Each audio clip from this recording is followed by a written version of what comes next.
The natural gas leak started at 4:47 p.m. on a Tuesday afternoon in March 2024. 17 floors above street level in the Morrison Financial Tower in downtown Seattle. Nobody noticed. Not the investment bankers rushing to finish quarterly reports. Not the tech startup founders in their open concept office space. Not the law firm associates billing their final hours before heading home. Nobody noticed except Kasia Novak, the 53-year-old Polish cleaning woman who'd been working the day shift at Morrison Tower for the past 6 years, who spoke English with an accent so thick that most office workers couldn't understand her and had stopped trying, who cleaned their desks and emptied their trash while they looked through her as if she were invisible. Just part of the building's infrastructure like the evacuation system or the elevator mechanics. But Kasia noticed.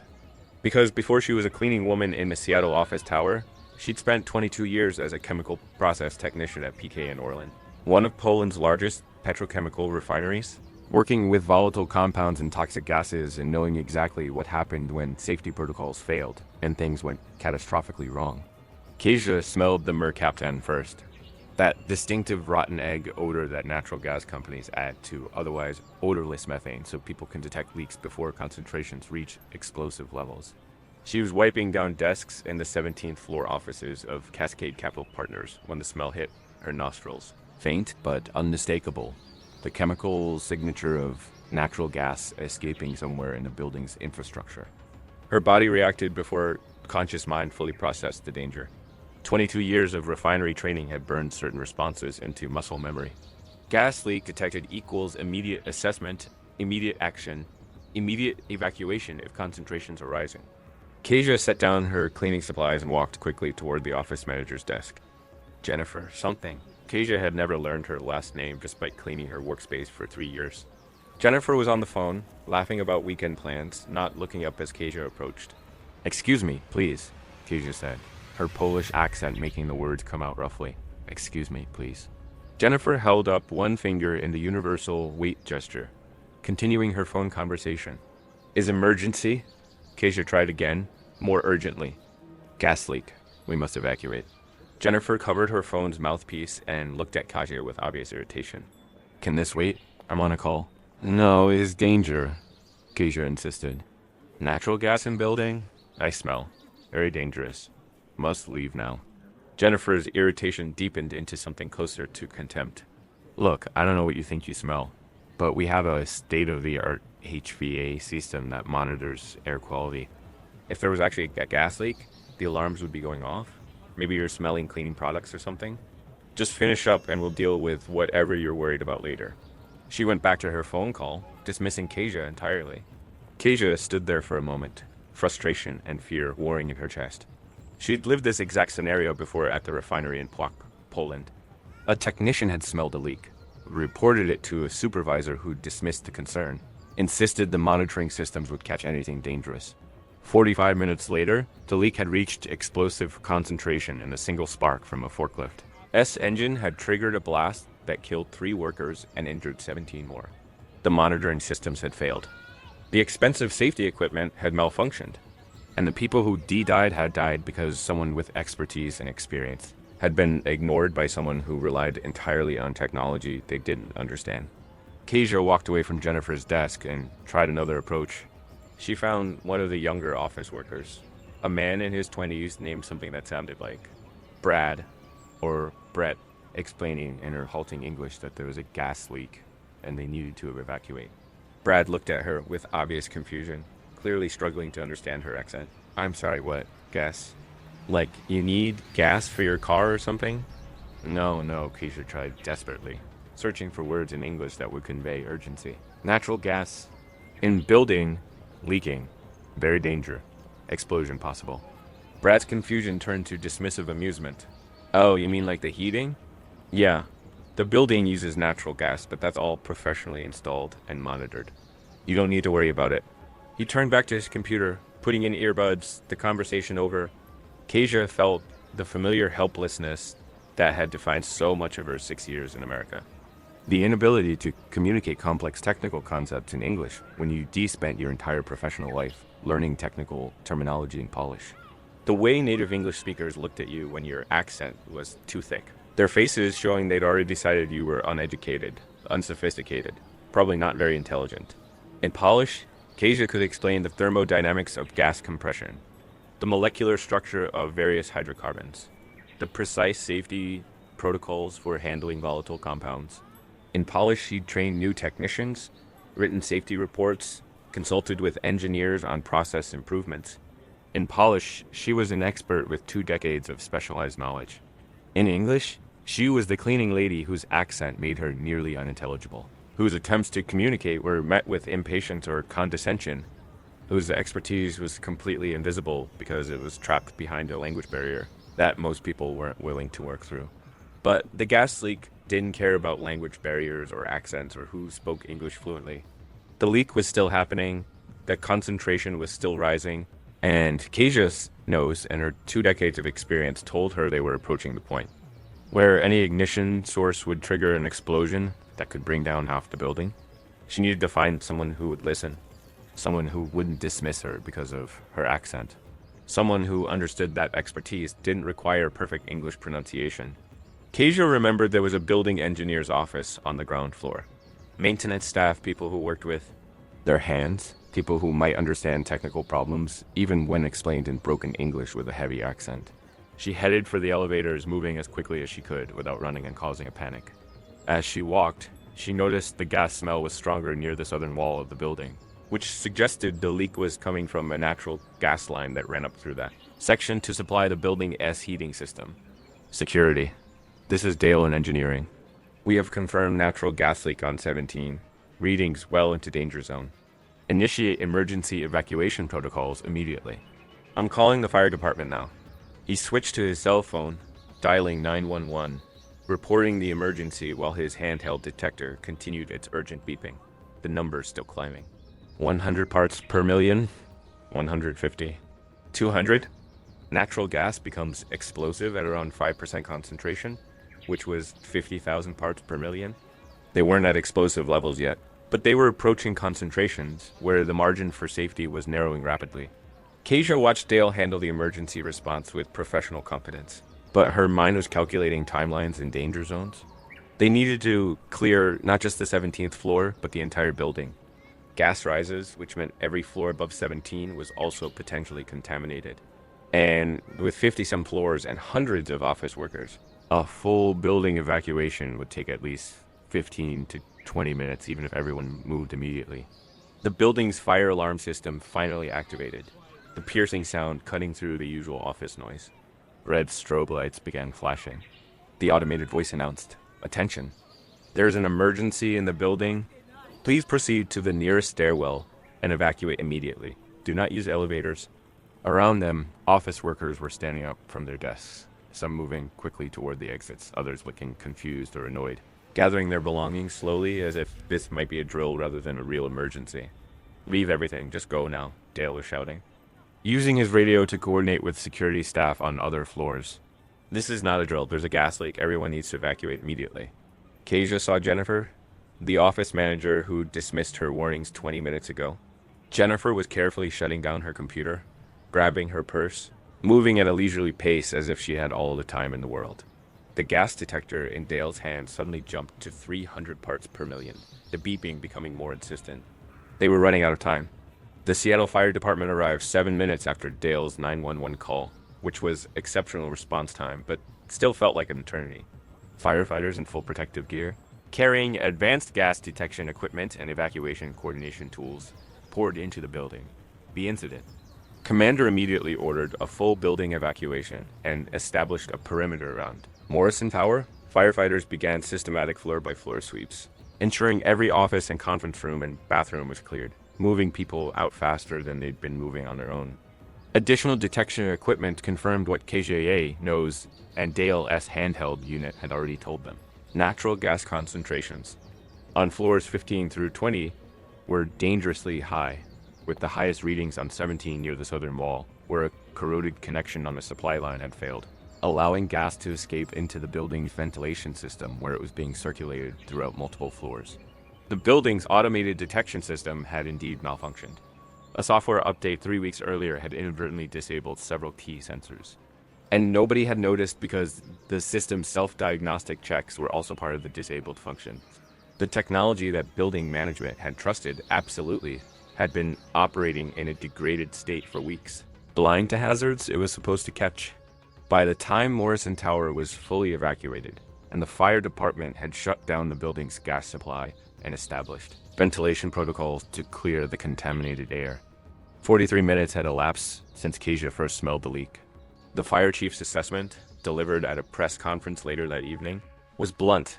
If the evacuation had been delayed another 15 to 20 minutes, we would likely have experienced a catastrophic explosion. Natural gas concentrations in the affected areas were approaching explosive limits. Given the concentration levels and the number of potential ignition sources in a typical office environment, it was only a matter of time before something triggered ignition. We're talking about a possible scenario where multiple floors explode, structural failure of a major building, casualties potentially in the dozens or more. The early detection and reporting by building staff, particularly the individual who first identified the leak through direct sensory observation when electronic systems failed, prevented what could have been one of Seattle's worst building disasters, he continued. This incident demonstrates why human expertise and attention remain critical, even in buildings with advanced monitoring systems. Technology fails. Sensors malfunction. But a trained nose and experienced judgment can catch things that equipment misses. The individual who first identified the leak, the building staff member with trained observation skills, the fire chief's carefully neutral language that managed to describe Kasia AA's life-saving intervention without actually naming her or acknowledging her specific expertise. Because even in the official reports, even in the press coverage that followed, Kasia Novak remained mostly invisible. Local news stories mentioned a cleaning employee or building maintenance staff who first detected the leak. The building's PR statement thanked our vigilant team for their quick response. Dale, the building engineer, was quoted extensively about his use of handheld detection equipment and his decision to initiate evacuation protocols. But nobody interviewed the 53-year-old Polish woman with the heavy accent and the 2 decades of refinery experience. Nobody asked about her background or expertise. Nobody seemed interested in the story of how a chemical process technician with 22 years of specialized training had ended up cleaning offices because American credentialing systems didn't recognize Polish engineering qualifications. Kasia went back to work 2 days later, after the building had been cleared for reoccupancy, and the damaged gas line had been repaired. She returned to her routine of wiping down desks and emptying trash cans, moving through offices where people still looked through her as if she weren't quite real. Still spoke slowly and loudly to her as if volume could overcome language barriers. Still made no effort to understand the words she was saying because her accent marked her as someone not worth the effort. Jennifer, the office manager, did stop by Kasia's cleaning cart one morning about a week after the evacuation, looking uncomfortable. So, I wanted to say thanks, Jennifer said awkwardly, for reporting the gas leak. I guess it was actually serious. Yes, it was very serious, Kasia confirmed. Fire chiefs say maybe 50 people die if explosion happens. Right, well, anyway, thanks, Jennifer said, already backing away from the conversation, clearly uncomfortable engaging with someone she dismissed so completely just days earlier. She didn't apologize for ignoring Kasia's initial warnings. Didn't acknowledge that her dismissal had wasted 20 precious minutes. Didn't seem to grasp that the only reason she was alive to have this awkward conversation was because Kasia had been persistent enough to find someone who would listen despite the language barriers. But someone else had been paying attention to the story. A reporter from the Seattle Times who specialized in labor issues and immigrant worker stories had managed to track down Dale, the building engineer, and gotten the full account of what had happened that afternoon. Dale had been honest about the timeline. Kasia had identified the leak first and tried to warn office workers who dismissed her, then found him and explained her refinery background, giving him the context he needed to take her warning seriously even when building systems showed nothing wrong. The reporter, a woman named Sarah Chen, showed up at Morrison Tower one evening as Kasia was finishing her shift, asking if they could talk about what had happened. Kasia's first instinct was to refuse. She'd lived in America long enough to know that media attention wasn't always positive, especially for immigrants, especially for women with accents who worked cleaning jobs. But Sarah spoke slowly and clearly, took time to understand Kasia's English even when her accent was thick, and seemed genuinely interested in her story rather than looking for some angle to make her look stupid or incompetent. They went to a nearby coffee shop, and Kasia told her story about growing up in Poland, about studying chemical engineering at Warsaw University of Technology, about 22 years working at PKN Orlen Refinery, rising from entry-level technician to senior process specialist, handling volatile compounds and complex safety protocols, knowing intimately the dangers of gas leaks and explosive concentrations and what happened when safety systems failed. About immigrating to America in 2017 when her husband got a job opportunity in Seattle. About discovering that her Polish engineering degree wasn't recognized by American credentialing boards. About the months of trying to find work that would use her expertise, submitting applications that went unanswered, facing interview after interview, where potential employers looked at her credentials and her accent and decided she wasn't what they were looking for. About finally accepting that in America she'd be starting over, that her 2 decades of specialized experience meant nothing in a system that only valued credentials it recognized and language skills that met native speaker standards. About taking the cleaning job because it paid better than most positions available to immigrants with limited English, because the hours were flexible, because at least she could work with some dignity even if it wasn't the career she deep built in Poland. I do not want to be cleaning woman, Kasia told Sarah honestly. In Poland, I was respected professional. I had important job, technical expertise, I trained other workers. I was proud of my career. But here, I clean desks, and people look at me like I am nothing. Like because I have accent, I must not be intelligent. Like because I do manual labor, I must not have education or skills. But you do have skills, Sarah said. You saved potentially dozens of lives because you had expertise that nobody else in that building had. Yes, Kasia agreed. But this is problem, you see. I have 22 years of training in exactly this type of danger.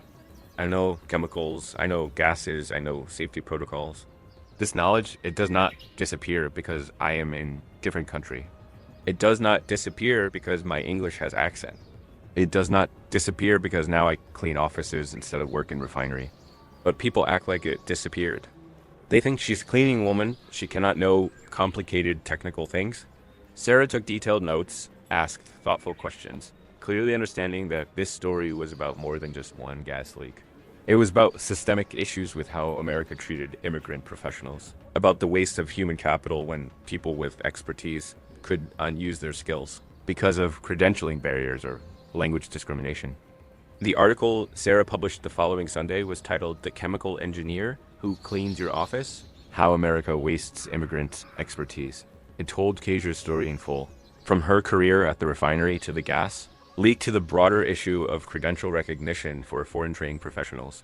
The article included statistics. Approximately 2 million college-educated immigrants in the United States were working in jobs that didn't require any degree at all. Hundreds of thousands of foreign-trained engineers, doctors, scientists, teachers were driving taxis, cleaning offices, working retail. Their expertise going completely unused because American credentialing systems created nearly insurmountable barriers to practicing their professions. The piece went viral on social media, resonating with immigrant communities who recognized their own stories in Kasia's experience. It sparked conversations about language discrimination in workplaces, about the difference between English fluency and actual competence, about how many times Americans interacted with immigrant workers without having any idea of their backgrounds or capabilities. More importantly, the article caught the attention of several organizations that worked on immigrant professional credentialing and workplace integration. A nonprofit called Upwardly Global, which helped immigrant professionals navigate American job markets, reached out to Kasia to see if she'd be interested in their engineering placement program. We work with companies that are specifically looking for experienced professionals and are willing to work with foreign credentials. The program coordinator explained to Kasia during their first meeting. We can't override American engineering licensing requirements, but we can connect you with employers who value practical experience and are willing to sponsor additional training or certification as needed. Through Upwardly Global's network, Kasia was connected with an environmental consulting firm that needed someone with petrochemical industry experience to assess industrial sites for contamination and safety hazards. They didn't require American engineering certification for that type of consulting work, just demonstrated expertise and the ability to produce detailed technical reports. They interviewed Kasia, reviewed her Polish credentials and work history, gave her a technical assessment that tested her knowledge of chemical processes and safety protocols. Her English was still accented, still imperfect, but the technical terminology was universal enough that communication wasn't a barrier when discussing molecular structures or contamination levels or safety calculations. She got the job. After 6 years cleaning offices in Seattle, Kasia Novak returned to professional work that actually used her 2 decades of chemical engineering expertise. The environmental consulting firm paid her a salary appropriate to her experience level rather than minimum wage. Her coworkers treated her as a peer professional rather than someone invisible. Her accent was still there, but in a technical field where many engineers were immigrants and everyone was used to working across language barriers, it didn't mark her as incompetent or uneducated. For the first time since leaving Poland, Kasia felt like herself again. Not diminished, not invisible, not constantly fighting to be taken seriously despite her accent. Just a chemical engineer doing chemical engineering work, using the expertise she'd spent decades developing. Morrison Tower's building management, facing potential liability issues from the gas leak incident and pressure from tenant companies whose employees had been endangered, implemented major changes to their maintenance and safety protocols. They hired a new director of building operations who had actual engineering background rather than just facilities management experience. They upgraded their gas detection systems and added human inspection requirements to supplement technological monitoring. They instituted mandatory safety training for all building staff, including cleaning personnel, recognizing that people working throughout the building could potentially identify hazards that automated systems might miss. And they offered Kasia a formal apology and a letter of commendation for her role in preventing what fire investigators now estimated could have killed 53 people and injured hundreds more if the gas had exploded during peak office hours. The letter was polite and official and completely inadequate, but Kasia kept it anyway. Proof that sometimes persistence mattered, that expertise could overcome dismissal, that being right was worth something, even when people initially refused to listen. Jennifer, the office manager who dismissed Kasia's initial warning, left her position at Cascade Capital 3 months later. The reasons were officially unrelated to the gas leak incident, but several people in the building mentioned that she'd been facing questions about her judgment and her treatment of building staff, and that the company had decided to pursue other options for the role. Dale, the building engineer who'd listened to Kasia and initiated the evacuation despite pressure from management, received recognition from the Seattle Fire Department for his role in the emergency response. He used his moment of attention to publicly credit Kasia's expertise, noting in several interviews that he'd only known to take the situation seriously because she'd explained her refinery background and given him context for understanding the danger. "I am a building engineer, not a chemical engineer," Dale told reporters. "I know systems, but I don't have the kind of specialized knowledge that comes from working in a refinery for 20 plus years." When Kasia explained her background and walked me through why the gas readings were so dangerous, that expertise made the difference between me taking it seriously immediately versus potentially wasting time trying to troubleshoot the detection systems first. Her knowledge saved lives, and she did it despite facing language barriers and having people dismiss her because of her accent. That takes courage and persistence that most of us never have to demonstrate. The incident sparked broader conversations in Seattle's business community about diversity and inclusion, specifically around recognizing the expertise that immigrant workers brought to American workplaces. Several major employers began reviewing their hiring practices, looking for ways to better evaluate foreign credentials and provide pathways for immigrant professionals to use their training rather than being stuck in positions that wasted their expertise. It wasn't a revolution. Systemic problems don't get solved by single incidents, no matter how dramatic. But it was movement, small changes that might accumulate over time into something meaningful. 2 years after the gas leak, Kasia was promoted to senior environmental consultant at her firm, leading teams on complex industrial site assessments. Her English had improved with daily use in professional settings, though her accent remained. But nobody questioned her competence anymore. Her reports were technically sophisticated, her safety assessments were thorough, and her clients valued her expertise too much to care about pronunciation. She'd also become an informal mentor to other Polish immigrants in Seattle, particularly engineers and scientists who were struggling with credential recognition and language discrimination. She shared her story, offered advice about navigating American professional systems, connected people with resources like Upwardly Global that she discovered only after years of struggling alone.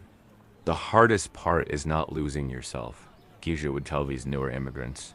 When everyone treats you like you are not intelligent, when your accent makes people think you cannot understand complicated things, when you work jobs that are so far below your training, it is easy to start believing maybe they are right. Maybe you are not as capable as you thought. Maybe your expertise was not so important. But you must remember who you are, she'd continue. Your knowledge did not disappear when you crossed border. Your training is still real. Your experience still matters. The problem is not you. The problem is a system that does not recognize what you know. People who judge by accent instead of by capability. You must keep your confidence. Keep your professional identity, even when working clean job or driving taxi. Because someday, opportunity will come. Someday, someone will listen. And when that day comes, you must be ready to show them who you really are.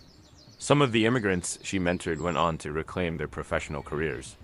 Others remained stuck in survival jobs, unable to overcome the combination of language barriers and credentialing obstacles. The system was broken in ways that individual success stories couldn't fix. But Kasia did what she could, offering the support and recognition that she desperately needed during her own years of invisibility. The Morrison Tower incident occasionally came up in workplace safety training seminars as a case study about the importance of human observation, in addition to technological monitoring. Safety instructors used it to illustrate how expensive detection equipment could fail, how automated systems could malfunction, how the person with the most relevant expertise might be someone whose job title didn't reflect their background. Some versions of the case study mentioned Kasia by name, crediting her specifically. Others talked generically about building staff or maintenance personnel noticing the leak. Kasia didn't particularly care either way. She hadn't identified the gas leak because she wanted credit or recognition. She'd done it because people's lives were in danger, and she had the knowledge to recognize that danger. And preventing 50-some deaths seemed more important than worrying about who got acknowledged afterward. But she did care about the lesson being learned correctly.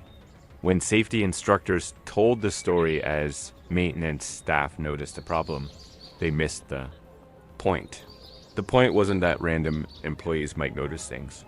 The point was that the person everyone dismissed as just a cleaning woman actually had 22 years of specialized training that made her uniquely qualified to identify that specific danger. The point was that expertise doesn't always come with the job title you'd expect. That the Polish woman with the thick accent cleaning your desk might be a chemical engineer with more relevant knowledge than anyone else in your office. That language fluency and technical competence are completely separate skills. And judging someone's intelligence by their English pronunciation is not just prejudiced, but potentially deadly when it causes you to ignore warnings from people who actually know what they're talking about. The point was that America wasted human capital on a massive scale by failing to recognize immigrant credentials, by allowing language discrimination to prevent qualified professionals from practicing their fields, by creating a system where someone could spend 22 years developing life-saving expertise and then spend 6 years cleaning toilets because nobody would look past her accent long enough to understand what she actually knew. Kasia never became famous.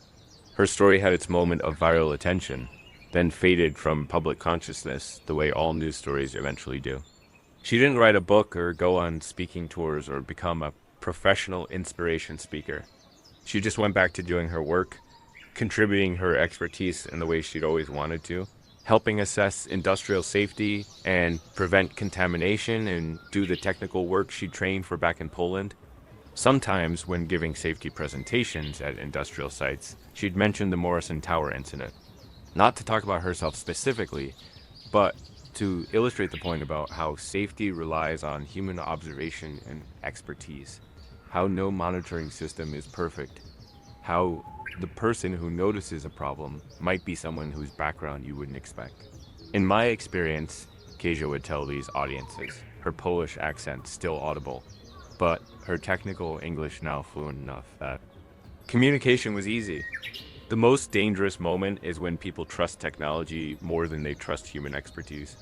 When detection systems say everything is fine, so you ignore the technician who smells something wrong. When credentials matter more than actual knowledge, so you dismiss the warning from someone whose training you do not recognize. I was cleaning officers for 6 years, she'd continue.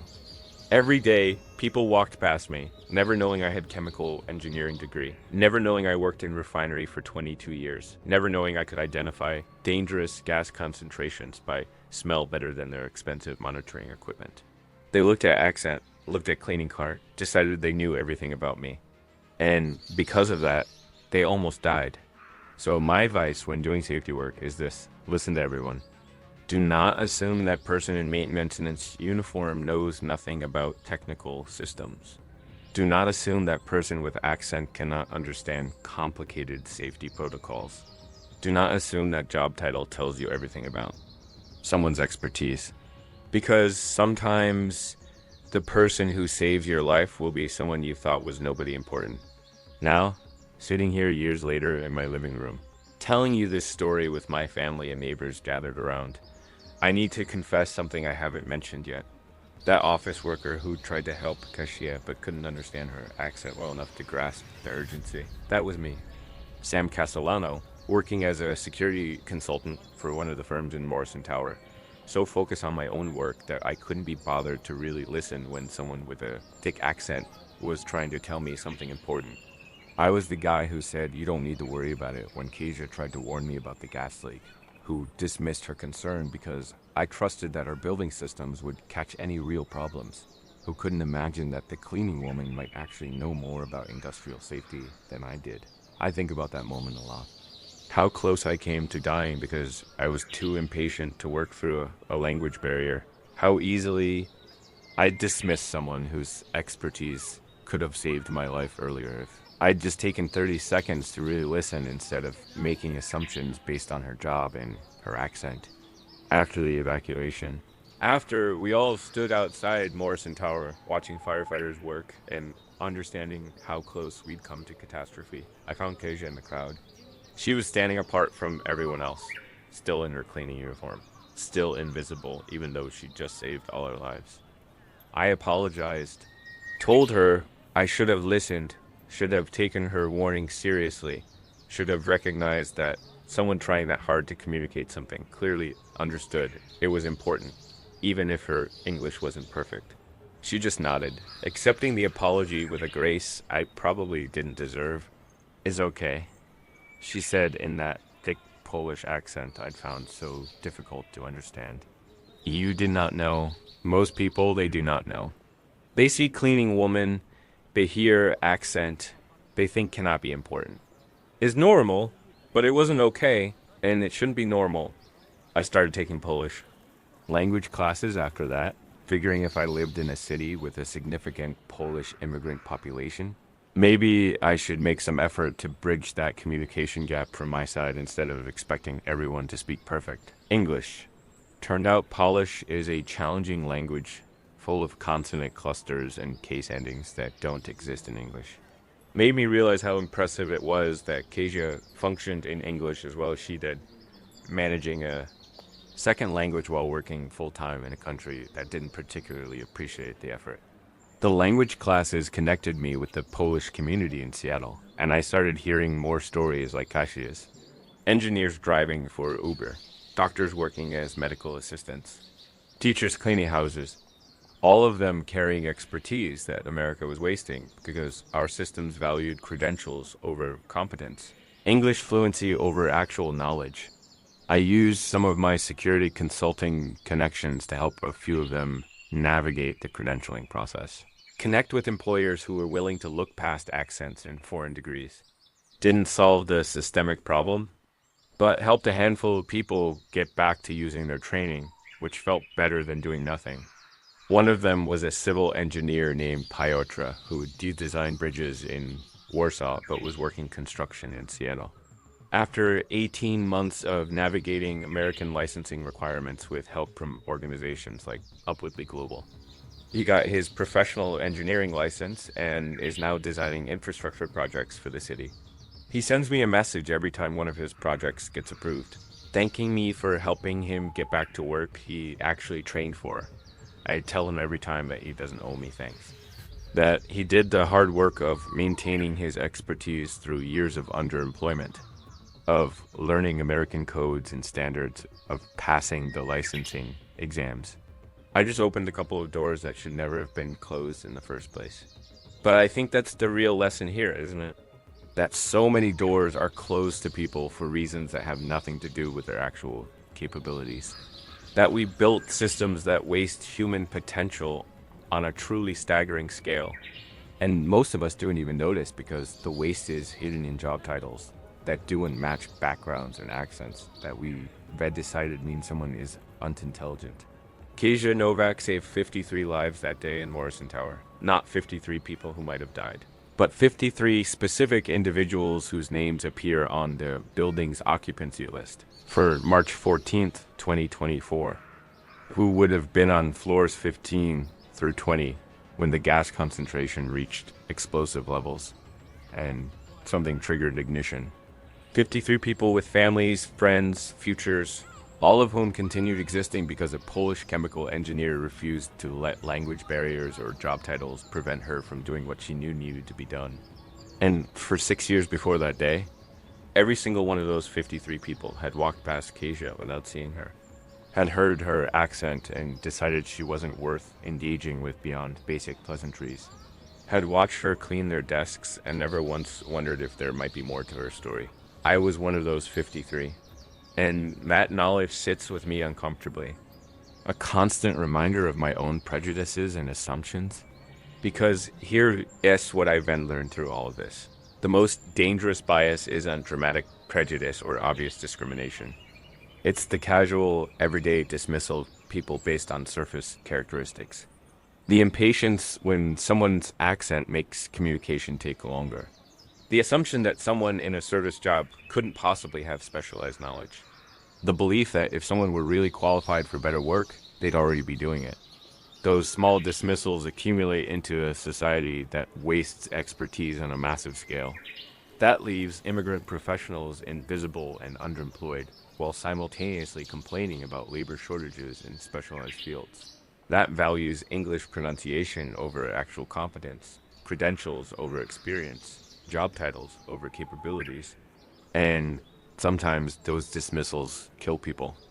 Not in the Morrison Tower case, because Kasia was persistent enough and Gail was open-minded enough that disaster was prevented. But in how many other situations did the person with relevant expertise get dismissed and ignored until it was too late? How many medical mistakes happen because immigrant doctors were working as medical assistants and nobody listened to their warnings? How many structural failures occurred because foreign-trained engineers were doing construction work and their concerns about design flaws went unheard? How many industrial accidents happened because the person who could have prevented them was invisible in a job that didn't match their background? We'll never know the answer to those questions. We only know about the near misses that get caught, like Kasia and the gas leak. We don't know about the disasters that happened because expertise was invisible and warnings were ignored. But I think about it. I think about all the Kasias out there right now, carrying knowledge that could prevent tragedies, working jobs that don't use their training, trying to communicate important things to people who won't listen because of accents or job titles or assumptions about who gets to be an expert. And I wonder how many lives we're re-losing because we can't be bothered to see past surface characteristics and recognize the expertise that is all around and use if we just pay attention. Kasia told me once, a few years after the Morrison Tower incident, That the hardest part of her 6 years cleaning offices wasn't the physical work or the low pay or even the waste of her engineering knowledge. It was the invisibility. When you work in a job where people look through you like you are furniture, she explained, when they cannot even remember your name after seeing you every day for years, when they speak about you like you are not there because they assume you cannot understand, it makes you start to disappear even to yourself. You start to forget who you were before. Start to believe maybe they are right, maybe you are not so important, maybe your knowledge was not so valuable. The gas leak, she continued, it was a terrible situation, very dangerous. But in a strange way, it was also diff. Because for the first time in 6 years, I got to be an engineer again. I got to use my training, solve technical problem, make decisions that mattered. I got to remember who I am underneath the invisibility. Everyone should be able to remember who they are, she said. Everyone should have work that uses their capabilities, colleagues who see their value, systems that recognize their expertise. It is not just about money or status, it's about dignity. It's about being seen as full human being with knowledge and skills and worth. That conversation changed something in me. Made me realize that fighting for immigrant credential recognition and language access wasn't just about economic efficiency or labor market optimization. It was about basic human dignity, about letting people be who they actually are instead of forcing them into boxes that don't fit. I'm not saying I've solved these problems or even made a meaningful dent in them. The systems that create barriers for immigrant professionals are complex and entrenched, driven by professional licensing boards and industry regulations and language discrimination. That's so normalized most people don't even recognize it as discrimination. But I've tried to do what I can. Push companies I consult with to consider foreign credentials and hire immigrants with relevant experience. Connected people with resources that help navigate American credentialing systems. Learned enough polish to at least demonstrate that language barriers can be bridged from both directions. And most importantly, I've tried to actually see the people around me, to ask questions instead of making assumptions, to recognize that the person cleaning my office or driving my Uber or serving my coffee might have expertise and experiences I can't imagine just from looking at their current job. That's what Kasia's story taught me. That expertise isn't always visible. That the person you're dismissing might know things that could save your life. That accents and job titles tell you nothing about what someone actually understands. And that when someone is trying hard to tell you something, especially when they're struggling through language barriers to communicate urgency, the absolute minimum you owe them is to actually listen. So, here's my question for all of you, and I want you to really think about this. When was the last time you dismissed someone because of their accent? Decided they probably didn't understand something complicated because their English wasn't fluent? Looked at someone's job and assumed that told you everything about their capabilities? And what might you have missed by doing that? What expertise? What warning? What valuable knowledge did you walk past because you decided that person wasn't worth paying attention to? Kasia spent 6 years being invisible, having her 22 years of chemical engineering. Expertise completely wasted because people looked at her accent and her cleaning cart and decided they knew everything about her. And that invisibility almost let 53 people die.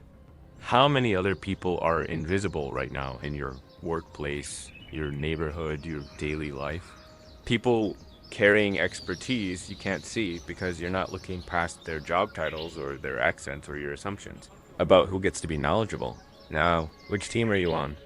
Team Kasia was right, the one that says she did everything correctly by being persistent, finding someone who would listen, using her expertise to prevent disaster despite facing dismissal and language barriers, and that the system that forced a chemical engineer to clean offices for 6 years is broken and needs fundamental reform.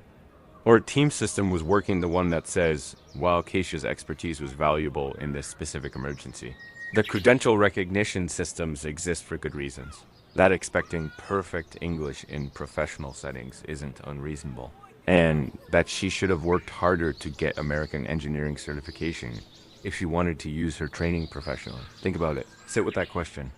because your answer tells you something important about whether you believe expertise should be recognized regardless of how it's packaged, or whether you think credentials and language fluency are appropriate gatekeepers for who gets to contribute their knowledge to me. I'm Team Kasia was right, 100%, without hesitation. Because I was one of the 53 people who would have died if she'd been any less persistent. I was one of the people who dismissed her warning because of her accent and her job title. And I'm alive today only because she refused to let my prejudice override her expertise. That kind of persistence in the face of dismissal is something I'll never match. That kind of professional integrity, maintaining your knowledge and skills through 6 years of work that doesn't use them, just in case someone someday needs what you know. That's the definition of being a real professional. Kasia didn't save lives that day because she wanted recognition or reward. She saved lives because people were in danger, and she had the knowledge to recognize that danger, and preventing 53 deaths seemed more important than protecting her own feelings after being dismissed and mocked for her accent. That's the kind of person I aspire to be. Someone whose competence doesn't depend on recognition, whose willingness to help isn't contingent on being treated respectfully first, whose expertise remains available even when others refuse to acknowledge it. And that's the kind of society I want us to build. One where Polish chemical engineers aren't cleaning offices for 6 years while their expertise goes to waste. Where accents don't determine whose warnings get taken seriously. Where the person trying to tell you about danger gets listened to, regardless of their job title or their English pronunciation. Because someday your life might depend on someone you've been dismissing. Someday, the person with the knowledge that saves you might be someone whose accent you found annoying or whose job you considered beneath notice. And in that moment, you'll be grateful they were persistent enough to keep trying despite your prejudice. You'll be grateful their expertise remained intact despite years of not being able to use it professionally. You'll be grateful they chose to help you anyway, even though you'd given them every reason not to. Just like I'm grateful to Kasia Novak every single day of my life that I continue living because she refused to let my assumptions kill me. See people. Really. See them. Listen when they're trying to tell you something, especially when they're working hard to communicate despite language barriers. Recognize that expertise doesn't always come with the credentials or fluency or job titles you expect. Because the person cleaning your office might be a chemical engineer. The person driving your taxi might be a surgeon. The person with the accent you're dismissing might be the only person around who knows enough to save your life. And if you can't be bothered to see past surface characteristics and recognize their humanity and expertise, you might not get another chance to learn that lesson.